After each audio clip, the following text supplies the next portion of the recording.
So, can we talk about unit tests? And I think one of the touchiest topics about unit tests is in the context of pull requests. If somebody puts a PR up and it doesn't have unit tests, do you hold the PR up to add unit tests or do you not?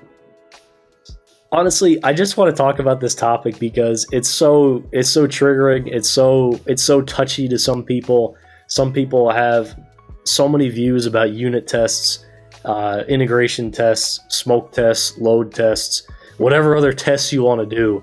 Some people just have such strong opinions about unit tests. It's just, I just want to give my opinion, my general just 2 cents about unit tests. Take it for what it's worth, but when you go into a software engineering job, you're going to have to write unit tests, have to deal with unit tests, have to deal with breaking tests when you make the smallest change, and have to deal with time spending.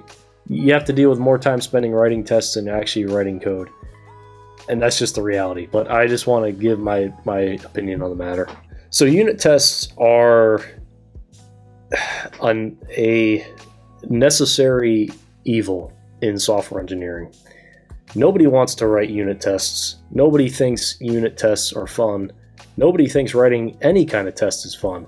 Writing tests is one of the most mundane tasks you can do as a software developer. It is so tedious. It's annoying. They're the most draining thing that you can do in the entire job by far. If I had to make a list of things that I dislike the most about software engineering, the number one is testing, unit tests. I just can't stand writing unit tests. It just is so, everything about it is horrible. And when you go and interview for a place, they'll say they're going to tell you that they use test-driven development. Do they? I mean, do they really? I mean, test-driven development, to do it correctly, is so difficult. And the reason it's so difficult is because you have to know exactly how it's going to perform before you write any of the code. And to get a passing test before you write anything, before you do anything of the system, is insanely difficult. And it takes so long. Like, I get that you have to write code that works. I'm not arguing against that. But I'm saying the amount of time it takes to write that test and get it to pass is nuts. And especially if you're writing a test that relies on another system, or if you're working in microservices, it's not easy. And I've tried, and maybe I'm just bad at writing tests. I probably am. I'm probably not good at writing unit tests. Unit tests are an art in and of themselves, and writing good ones is extremely difficult. It's extraordinarily difficult because it's so hard to write a test that actually makes sense and actually is worthwhile. Because if you just write a test that has, checks if the value is not null, or checks if the value is equal to a specific another specific value, and you just check like basic logic things, like what does that add a lot of value? I mean, is that helpful? I mean, okay, if I write a method that, I don't know, divides a number by 2, I can write a unit test to check that easily, and then I'm done. But is how much time did it take me to do that? Okay, I get it. I'll write it and I'll never have to touch it again. And if I ever modify that method, then I'll know, okay, my unit test breaks and we're square. Okay, fine. I'll give you that one. But what about for all the more complicated stuff? What about the method that calls that method? What about the method that returns the view? What about the method that connects to the repository and returns back data and manipulates the data and then translates it to something and then returns that? How do you test that? And I know you can do in-memory databases. I know you can use mock. I know all that stuff. I'm not oblivious to that. I'm just saying that it's extraordinarily difficult to write tests that are worthwhile to write and that actually can fit in the system in a way that is actually helpful. I mean, honestly, is this test even ever going to fail in a realistic sense, am I ever going to go and modify this to, you know, instead of divide by 2 to divide by 3? I mean, is that going to happen? Is the developer after me going to come in and do that? I don't know. It could happen. But if it takes me an hour to write this entire, you know, unit test on all the integration tests, all the load tests, all those tests, I mean, is this helpful? I mean, so I don't want to be all against unit tests because I do think that there's some value in them. I think that if you have a UI and you want to make sure the UI works, you can write really good automated tests that test the UI functionality. I'm not arguing against those. I think that those really do have their place because you can build a really robust QA process with that. You can write tests that interact with the UI, make sure all the elements work, make sure all your stuff works. I'm not arguing against that. I'm arguing against the super nitpicky tests in the actual code themselves that dictate how you write the code and make it so hard to add or change anything that you end up spending more time fixing all the tests that break rather than just writing 2 lines of code. Those are just a nightmare to work in. And trying to use test-driven development to accomplish that is just maddening. It's so difficult. And unit tests for me, personally, I don't use test-driven development. I've tried. I have given it my honest effort to do it, but it just requires me to think backwards about the problem when I'm already trying to figure out how to solve this, right? If I'm trying to debug a method that doesn't have any unit tests, I can't do test-driven development for that. So I find that only test-driven development works if I'm adding a new method. So I'll have to break away logic from an existing one, write a failing test, but then at the same time still be trying to debug what's happening to this thing that I'm trying to solve, and then try to write a test. It's just so hard to think that way. And it just adds so much complexity to how I'm already trying to solve a complex problem that, to me, every time I've tried test-driven development, it either slows me, makes me almost not do anything, or it makes me just not be able just to think soundly. Maybe test-driven development works, and I'm not saying it doesn't. I think it could work, but for me, in my experience, I just not have had a good time with it. It's just so difficult. And it's frustrating because so many places claim that they do test-driven development when it's so obvious that they do not.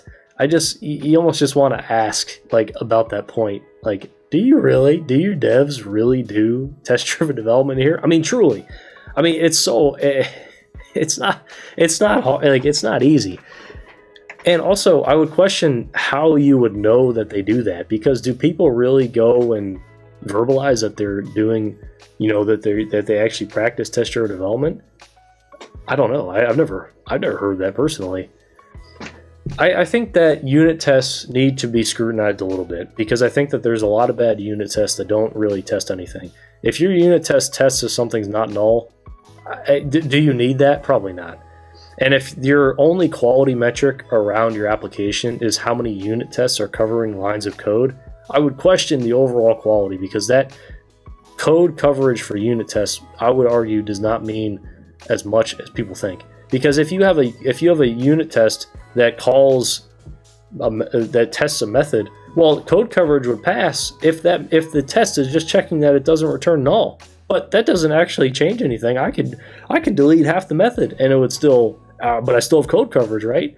That's the thing. All those quality metrics and stuff, they need to be scrutinized a little bit, because where the true test is going to happen is when that user uses that application, or when the QA person tests the application, or when your automated tests actually run through the UI and then test it that way.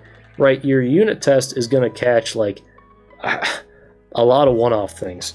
Now, I know that there's a lot of examples of testing frameworks out there that have really saved major issues from happening. I'm not arguing against tests. I know, if you look up research papers, you'll see there's a lot of examples out there of like these super minute memory bugs being caught by a really robust testing framework. But I would say that most products developed now, I don't know if they do have robust testing frameworks built into them, because people, again, don't start with the tests and then write the code. And so it's a fascinating topic. Now, I'm not saying that we shouldn't write any tests. It might sound like I'm saying that, and maybe I think part of me deep down wants to say that, but it's not.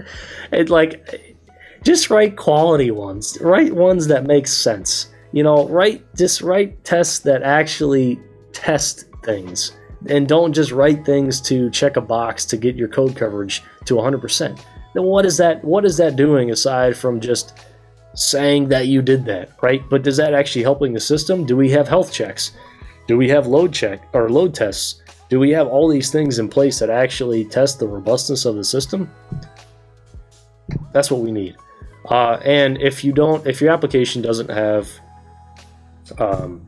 tests that cover load testing of the system, doesn't cover any kind of automated testing of the UI, those are really good things to check out, because those can actually uncover legitimate bugs pretty quickly. And you can,